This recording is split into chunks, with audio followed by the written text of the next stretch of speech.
conceptos que, por ejemplo, empiezan con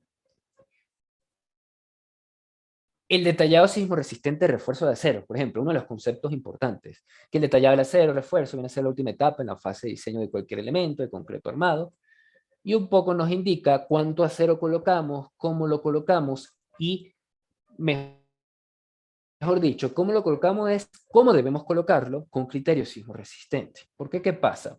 El programa ETAPS, por ejemplo, cuando yo hago el diseño de una columna, que las columnas se diseñan principalmente a flexocompresión y luego la diseñamos a corte, el programa solo me muestra resultados. Y creo que eso es un poco lo que todavía no se logra entender cuando manejamos programas de cálculo. El programa solo me ayuda en la parte de encontrar las solicitaciones críticas, carga axial, momento, momento alrededor del eje 2 o momento alrededor del eje 3, y me indica con una relación demanda-capacidad que es menor, el programa lo toma 0.95, si quieren trabajar con un factor del 5%, el programa solo me indica si cumple o no cumple, pero el programa no me indica, por ejemplo, si está sobredimensionada. El programa no me indica el refuerzo de acero con un criterio sismo resistente. ¿Sí? Los colores solo son para hacer referencia a las condiciones de cálculo, pero es ahí donde debemos basarnos en los criterios de diseño, interferir técnicamente en el cálculo y decidir las mejoras al modelo que nos da el programa. Excelente comentario. Que va, ahí sí me está captando, creo que este comentario es excelente. A lo que voy. Vean acá que esto es lo único donde nosotros participamos al entender cómo yo diseño una columna, flexocompresión. Entender que un diseño flexocompresión significa que mis elementos columnas van a tener una superficie de interacción, que es una especie de un sólido de revolución, que si lo vemos aplanado, ¿sí? En un plano 2D, vamos a tener acá un diagrama, cargas axiales, momentos, y generamos una superficie que se denomina curva de interacción, que termina denominando la curva de resistencia, que esa curva de resistencia luego es modificada por factores de diseño, que es lo que les comentaba, y en esa curva debemos tomar en cuenta dónde se genera la compresión pura, dónde se genera la zona de transición, dónde se genera la flexión pura, ¿sí? Y estas solicitaciones críticas las terminamos graficando y básicamente nos damos cuenta si ese punto se encuentra en una zona de transición, por ejemplo, significa que estamos en una zona aceptable, significa que el diseño que estamos haciendo es correcto. Y el diagrama de interacción se genera entendiendo que los elementos de hormigón armado, su propia descripción es hormigón armado, y el armado es el acero refuerzo. Y para el diseño de las columnas, aquí tenemos el acero de refuerzo longitudinal, ¿sí? Y ahí es donde nosotros empezamos a proveer los criterios sismoresistentes. ¿Cuánto es la cuantía mínima? ¿Cuántos son las dimensiones mínimas de la columna para un diseño sismoresistente? ¿Sí? Que para un diseño sismoresistente debemos trabajar con columnas de 30 por 30. La cuantía mínima debe ser del 1%, y la cuantía máxima el 3% según la NEC. Ojo, trabajando con la NEC, y trabajamos con el ACI, ya son otros criterios, ¿sí? Y donde debemos aprender, y lo que emplaza el criterio sismo resistente, es la capacidad de poder crear superficies de diagrama de interacción, de manera manual. Ojo, de manera manual, y hablo la hoja de cálculo en Excel o la hoja de cálculo que ustedes desarrollen en MATCAD o programen en MATLAB, donde ustedes deseen. Pero tengan la capacidad de saber crear un diagrama de interacción. ¿Cómo se calcula la carga nominal? ¿Cómo se calcula el momento nominal? ¿sí? ¿Cómo generamos esta curva de diagrama de interacción? Me encantaría poderles explicar cómo se genera la curva de diagrama de interacción, ¿sí? Pero, a ver, esto serían 3 horas. Entonces, un poco estoy aplicándole los conceptos, ¿sí? Porque debo trabajar con el concepto de cuantía balanceada, que significa que yo tengo que entender que en este elemento tiene que llegar primero la afluencia del acero que el esfuerzo o superar la resistencia nominal del concreto. Porque si primero se llega a la ruptura del concreto, estoy en problemas. Si falla el concreto, antes que el acero, voy a tener una falla abrupta, voy a tener una falla frágil. Todos esos conceptos yo tengo que entenderlo. Que sí, que el programa acá, yo vengo y selecciono esta columna, botón secundario, interacción, y él me genera el diagrama de interacción en 5 segundos. Pero si ustedes solo lo ven como que este es el diagrama de interacción y no lo ven para qué sirve, dónde está el criterio sismo resistente y cómo yo genero, por ejemplo, a ver, creo que tengo acá otra, denme aquí un segundo, me voy a tomar el atrevimiento, yo tengo aquí otra hoja de cálculo de diagrama de interacción en ETABS, por ejemplo, vean, si yo no genero la curva y entiendo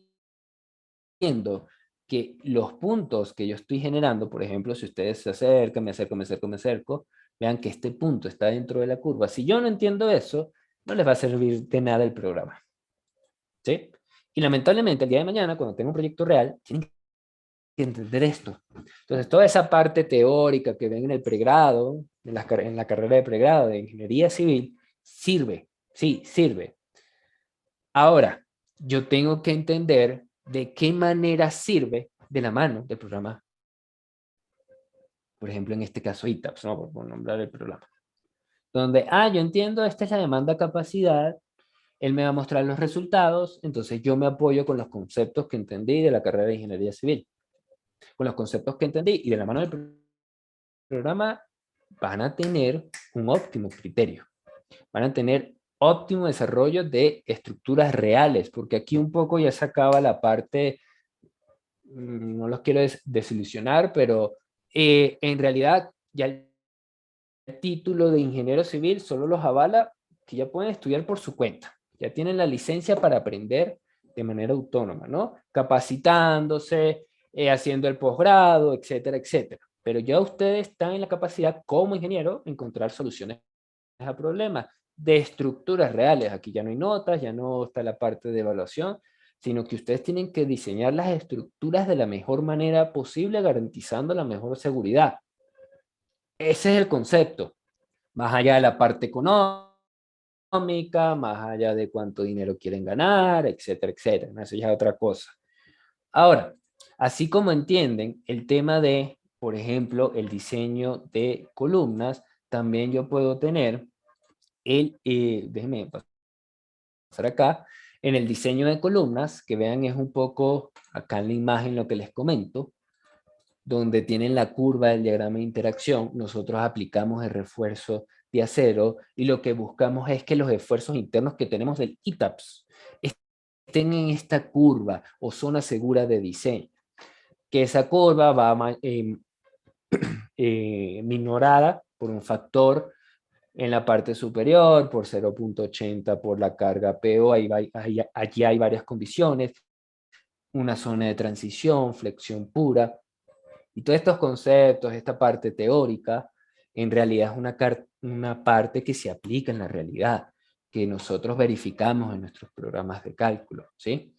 Así como tenemos un diseño de columnas, también vamos a tener, solo les traje dos tipos de diseño, sí, porque en honor al tiempo.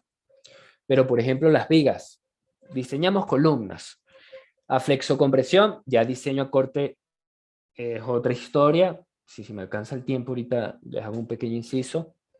Pero en el diseño a flexión, donde en el diseño a flexión trabajamos con lo que es el diagrama de compatibilidad, donde trabajamos a partir de lo que es una cuantía balanceada, donde tenemos que buscar que el acero primero fluya antes que la falla del concreto, donde detallamos de una manera sismo resistente el acero a partir de los estribos, el acero longitudinal, etcétera. Principalmente cuando tenemos un diseño de flexión, que puede ser este, ¿ok? Entendemos que tenemos una cuantía balanceada. Es muy probable que ustedes ya hayan visto o van a ver este concepto de la cuantía balanceada, donde tenemos la deducción de fórmulas, tenemos un bloque de compresión, un eje neutro. Todas estas condiciones nos llevan a poder determinar la cuantía máxima con la cual puedo trabajar, que por ejemplo para la ACI 31814 es la siguiente, donde tenemos deformaciones unitarias del concreto, hormigón 0.003 de la 0.005, y tenemos un área máxima de acero. Entonces, cambiando aquí el tema, ahora vamos a tener una viga, un elemento horizontal. Esta viga va a ser diseñada principalmente a flexión, un poco por su naturaleza, porque la viga al emplazarse horizontalmente va a tener momentos que la van a deflectar. Y de ahí vienen los famosos diagramas que ustedes han generado, que son los diagramas de corte. Aquí me salió muy grande, ¿no? Disculpen. Diagramas de corte, los famosos diagramas de momento, que muy probablemente ustedes ya lo hayan hecho hasta el cansancio, ¿no? Todos estos diagramas de corte, momento, etcétera, etcétera. Ahora ustedes dirán, ¿para qué sirve eso?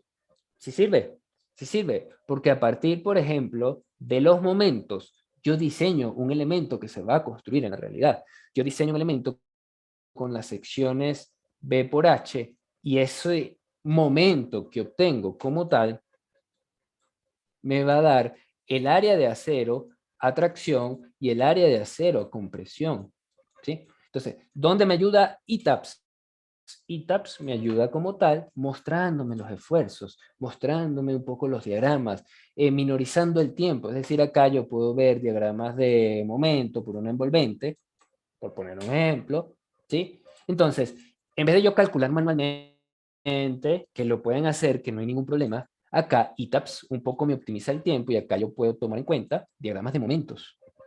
Todo eso que ustedes vieron o seguramente van a ver en resistencia de materiales, en estructuras, donde están viendo diagramas de corte y momento, es aplicable en la realidad. En realidad es el principio que nosotros necesitamos para diseñar estructuras.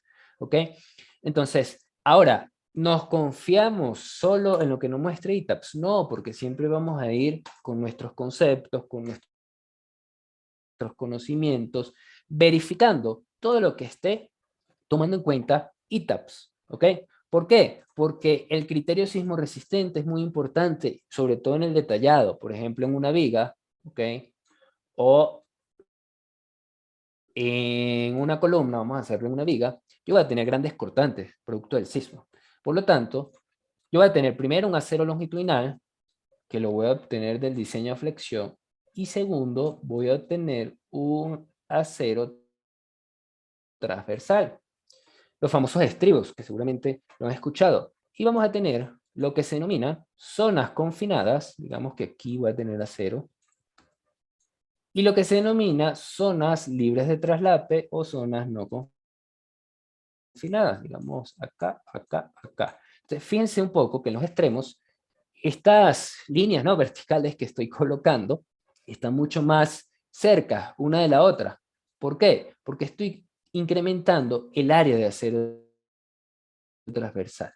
¿Por qué sucede? Cuando yo diseño una estructura sismo resistente, los cortantes se incrementan. Y yo debo cumplir con ciertos requisitos que me indica mi normativa sobre las zonas confinadas, esto viene siendo una zona confinada, y sobre la zona no confinada, para evitar, primero, el agrietamiento de las vigas de hormigón en los extremos, ¿sí? Así como ocurre en las zonas centrales, que ya tenemos fisuras un poco ya verticales, y por eso se amplía la separación de los estribos. Pero ¿por qué se hace esto? ¿Cuál es el concepto de esto? Que básicamente nosotros tenemos que garantizar que cuando tenemos una unión en el nodo de una viga columna, yo voy a garantizar que esa fuerza sísmica sea resistida por mi columna y por mi viga. De tal manera que al deformarse esta unión, digamos que se va a deformar algo así. Vamos a tener una deformación, ¿ok? Tener acá una deformación de mi viga y de mi columna. Cuando yo tenga esta deformación, ese desplazamiento y esa deformación, yo sea capaz de disipar la energía del sismo con una ductilidad de tal manera que no llegue a la ruptura. Es decir, muy probablemente ustedes hayan visto estas curvas, ¿no? Que de esfuerzos materiales, esfuerzo de formación, ¿sí? Que han visto este tema. En realidad, sí se usa hasta el punto que nosotros buscamos que la estructura no llegue a la ruptura. La estructura se puede deformar, más no llegar a la ruptura. Ese es el criterio sismo resistente. ¿Ok? El programa solo va a ser una herramienta. Solo